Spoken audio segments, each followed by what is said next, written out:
So it's here, the long-awaited Toyota Corolla. Doesn't it look deadly? I have to say the styling is really good. Now, the Auris is finished, so we now have the Corolla Saloon, the Corolla Estate and the Corolla Hatch. All of those cars are now available on the market, and I will be testing all of them later in the year. But I thought I'd look at the Saloon first, because this is the one most people are looking at on the road. Hatchback is gorgeous, Estate looks really pretty. It's all automatic now, they're all hybrid, they're all CVT, they're all the same car underneath, but they look different on the outside. Anyway, if you're interested in that sort of thing, hit the subscribe button while we take a look around what makes the Toyota Corolla tick in 2019.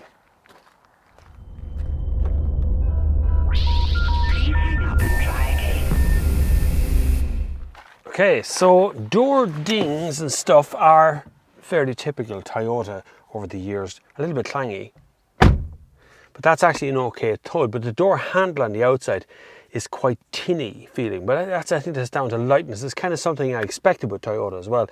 Inside I do have a couple of mechanical dials, and then you have a digital screen in the middle.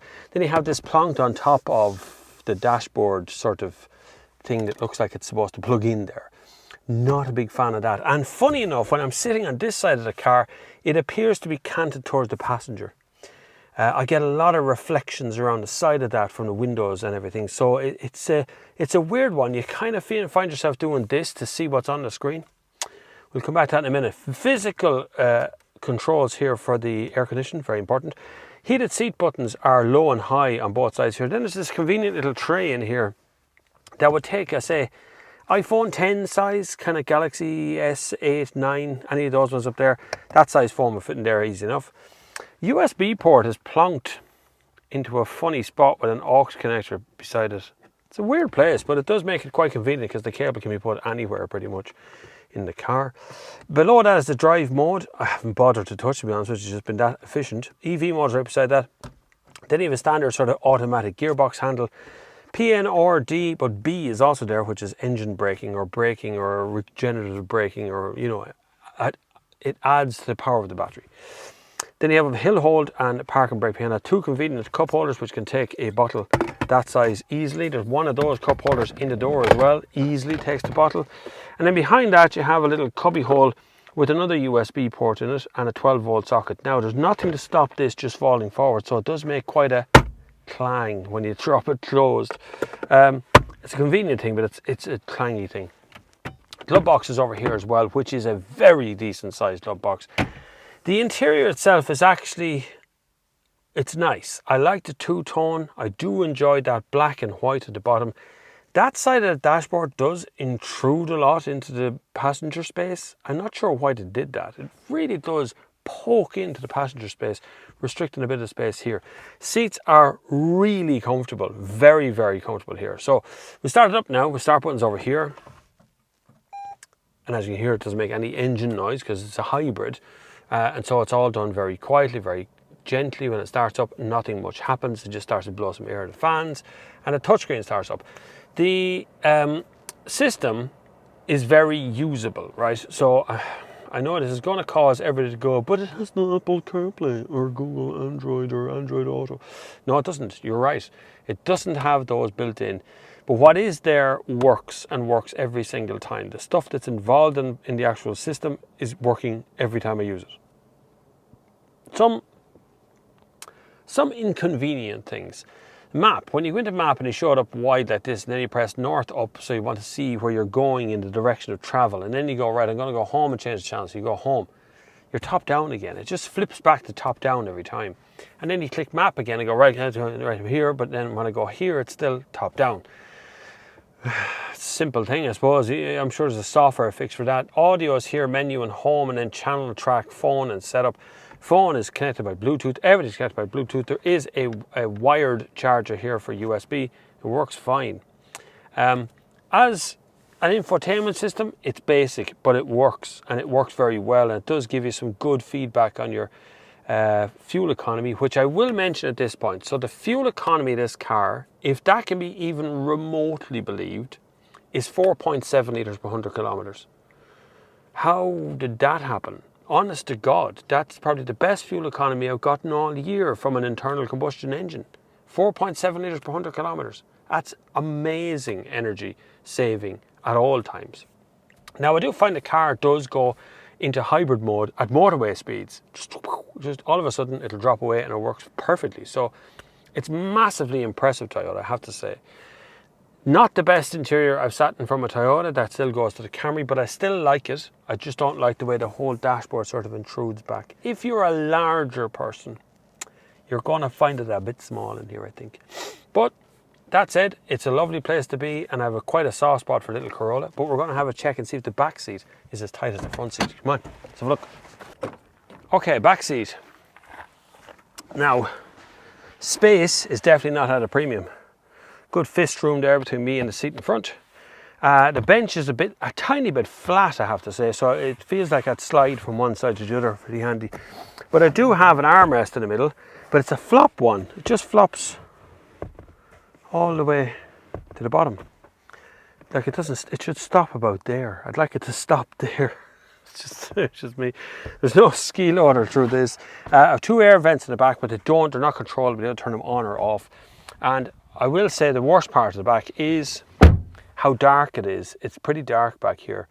It's livable, but these headrests are huge and it's quite hard. You have to kind of tilt yourself to see around everything up front. So it's an odd back of a seat to be sitting in. But it can drop and allow you to get at the seats. So it's 60-40, 40 on this side, 60 on that side. And this one drops just the same. And the little catches are in the middle. They're in the center rather than over to the edge. Very good the way that drops down. Really straightforward, just drops and done. And that's it. It's a back seat. Not much more to be said about it. Let's have a look at the boot. Boot. No electric openers, none of that sort of stuff. The button for open is actually over there, and there's a little reversing camera here. The boot is okay. So you see my new box for carrying absolutely everything fits in there. But I will say that these arms, they come down inside the boot, which means if your box is in the wrong place, bonk, it won't close the boot. That's really only a saloon sort of problem because these little arms just swing right the way into the boot. But other than that, the boot space itself is actually good. Look how far back I can put that box there. That's a 90-litre box, by the way. So under the floor at this, there is the jack, a spare wheel, the whole show is buried underneath there. Where exactly they put the batteries in this car, I'm not too sure. They've done a really good job of hiding them. As boot space goes, it's actually quite nice. Look at the size of that box I'm taking out of the boot there, and it's not hitting anything off it. So it's a large box that's going in there, and I can squeeze it in every time, and it's not being bet by anything, as long as you turn it sideways and avoid those struts. Now, drive it time. Let's go. Well, first of all, it's not a race car. I'll say that straight off, right? But, okay, and it's understeery as well. But then they all are. These ones with efficient tyres and things, they're all a bit understeery and a bit, hard work. This has more engine noise, but almost no CVT whine. So the whine from the CVT is kind of gone now. But it's replaced with engine noise. So I have a CVT box, which means I have a constant variable transmission. So it could be, it can be 15 gears or 2 gears or just one. Depends on what you want to do with it. I have a mode system here, which I can go eco, normal, or sport. Sport does nothing much different than normal, as far as I can see. Apart from it responds a bit faster when you put your foot down, and the revs will go all the way up. Whereas in normal mode, the revs, when you floor it, will go maybe as far as 4.5 and then stop. And in eco mode, don't really rise at all. The single complaint I'd really have about it is a little bit noisy in here. This is a fairly rough road out on the Corolla Plains, but it's just, there is a little bit of tyre roar that's kind of annoying that wasn't in the Camry or any of that. Looks wise, it's brilliant. I love the look of the car, and I actually love driving the car. It's quite a nice thing to poodle around in. Now, I have to put my hand in the air and say, over the years, I have owned 2 Corollas and a Carina. And so I have owned Toyotas of various flavours, a couple of basic standard ones, and then more sort of exotic ones that I may or may not have done harm in. So the little gauge in front of me tells me my readout is 4.7 litres per 100 kilometres. Now, this car does spend an extraordinary amount of time. There's a Celica. Bring them back, will you? This car does spend an extraordinary amount of time on battery mode, and I've seen it do it on motorways, at motorway speeds. I've seen it doing 100 kilometers an hour. Sometimes it just does it randomly as you're passing through a town. You look down, you realize the revs are down at 0. And you go, I'm on electric? I didn't realize. But when you want the power,